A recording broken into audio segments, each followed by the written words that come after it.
I realized throughout my experience in Sophie that you just jump right into it. That's the best way to do it. Of course, I didn't start teaching immediately. It was more like I exposed myself to certain things. I went to like different lectures and different experiences. Um, start small, work your way up. Start with what you're comfortable with, but definitely just take the leap at some point because you're not always going to be completely ready. It's something that if you're doing something new, it's going to be very nerve-wracking initially. Have a support behind you. Have like a supportive team. Take feedback well, constructive criticism. Yeah. I did a lot of my own research on the side too, so I can become more proficient. I try to look things up and stay relevant, stay current on many of the things I talk about. Moving a little bit forward and kind of off of that point, in terms of the amount of time that you spent, through that training process and everything, how did you feel like, I guess, the actual portion of your journey that existed in medical school kind of went for you, and what was that like, building like the clinical knowledge, building like the the foundational knowledge, but also being able to get to a point where you're able to like apply it well? Yeah, honestly, let me see. The foundational knowledge was definitely like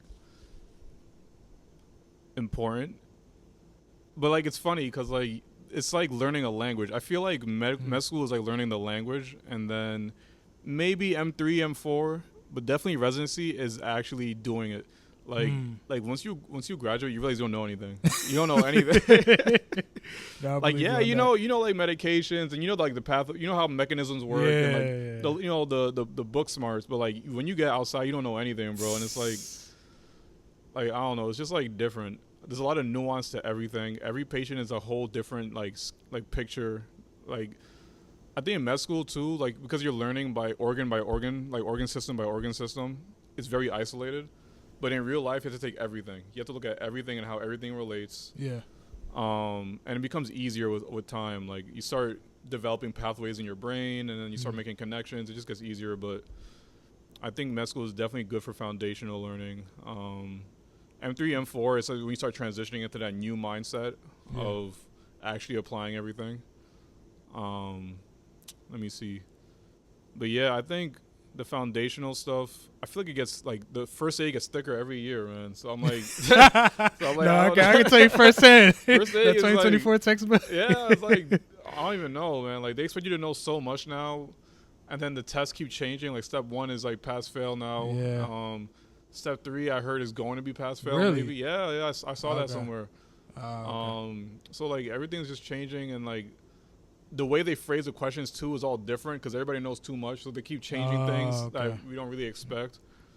So I mean, it's whatever, but I think the journey to like being able to apply the medicine, like it's pretty good. It's pretty good. I guess you'll see with time. It'll come with time. The confidence will come with more exposure. I think medicine is like you really ripen with age. Like your peak is as you get older, to be honest. And like as a second year resident, I feel so much more confident than last year. 10 times more confident, and that's 100 times more confident than a student. 100 times. It's a whole. It's huge. It's huge. So based off of that, I actually have a bit of a question then. So, do you feel like there's anything that medical schools could do better to prepare people for that sort of transition, or do you feel like not honestly, so much? I think practice of medicine, like the humanitarian stuff, is pretty good. The medical aspect, I don't even know if there's much you can really do because it's really hard because you're coming into it with no medical knowledge or almost like minimal medical knowledge. So you have to learn the basics. There's not really much around that. Yeah. And learning the basics for the first time is really hard because you learn. It's like learning a new language. So it's going to be really hard to learn everything the first time around, and then be able to relate it all together. Because when you're learning pulmonary and then you're learning cardio, like they're heavily related. Yeah. But when you're learning each one individually, it doesn't seem like that in the moment. Exactly. Yeah. But like in a couple of years, you'll see like cardiac and pulmonary, they're like the same thing. They're very related. Very related. Yeah. Same thing goes to the kidneys, and they're all like there's a huge system. They're all just together.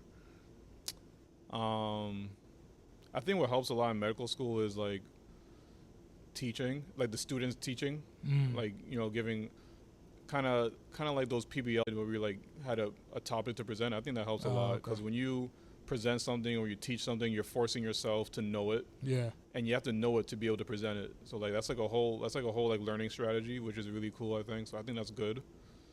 Um, I think probably the best thing you can do is like have a patient case, like a real something that's based off a real patient that you might have seen as an M3 and M4, Hmm. or even like if you're shadowing as an M1 or an M2, or like a real patient case, and break it down from the beginning. Like when it first came to the ED, like what would you do? Like patient comes in with X, Y, and Z chief complaint. What do you think is going on? Like someone comes in with chest pain and dyspnea, exertional dyspnea, leg swelling, this kind of Yeah. stuff. What would be the first thing that comes to mind? So now you have the cardiac bucket, the pulmonary bucket. What do you want to Yeah. do? Chest X-ray, EKG. I think this kind of stuff is So good. yeah. And like, don't just give the answers Integration. right away. Like, just elicit it. I think that's great for students because that's the kind of thing you're going to be expected to do in residency. Yeah. No, I think that's definitely Yeah. like I love the way you kind of like. I think the way you worded that was for sure helpful for me. Yeah. Just because I think I've heard that from quite a lot of people who are like further ahead on the medical path about how really like there's a lot of integration Oh yeah. that goes into medicine, yeah. and ultimately I guess I would definitely assume, especially off of what you're saying, is like you have to be able to take the information that you're gonna learn at kind of the stage that I'm at right now, be able to integrate all of those things, which I'm also like trying to learn to do, and be able to translate that into like, hey, this is actually what's gonna look in real life. It's like in real life, you're probably not just gonna get like a small practice question where it's just chest pain. It's like it's gonna connect. Yeah, to all different pieces things, there. man. All different things. So, yeah, that's what I would say.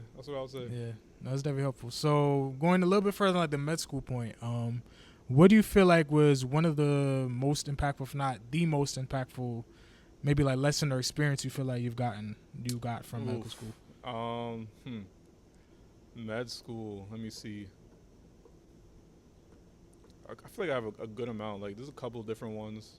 It's hard to say the one big one that outweighs everything else. Mm-hmm. I think definitely a sense of community is huge. Nobody does this by themselves. It's huge to have a sense of community in terms of like people to have fun with, people to like keep you accountable in your studying, people who have like the same like wavelength in terms of like you are who you surround yourself with.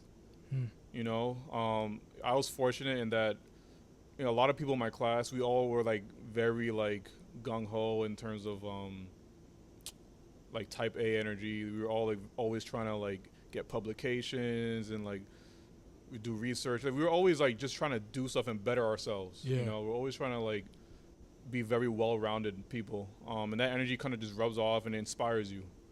So I think keeping the right company is huge, and I feel like that goes for the rest of your life. Like just having the right company around you, because you are who you're with. That's what I learned. Another thing is resilience. Med school is rough. It's not normal. It's not normal. Wait, it's not. Like all your friends who are not in medicine, like they have like breaks and days off, and they're like, oh, like why don't you want to come? Like you were studying yesterday. You were studying all week last week. Like. Like, oh, you got another step. Like, how many steps are there? Like, all these kinds of things. I get that a lot. Like, again, another one. Like, and then you have to explain these things. So it's like the resilience to just stay committed to what you're doing. Like, because I know a lot of people have second thoughts, especially when it gets really hard. But you have to really just stay committed. If you really feel like this path is for you, I guess being black in particular, it's like a unique experience. Like that's part of my motivation for doing this, to be there for my people, and that is definitely something that grew within me during like undergrad and med school. So I think that's another big takeaway for me, like the whole like being black in medicine, being a black man in medicine. That's really like it's a very different experience. I can get into that a little bit later, but it's a whole different experience. Pretty unique. Yeah.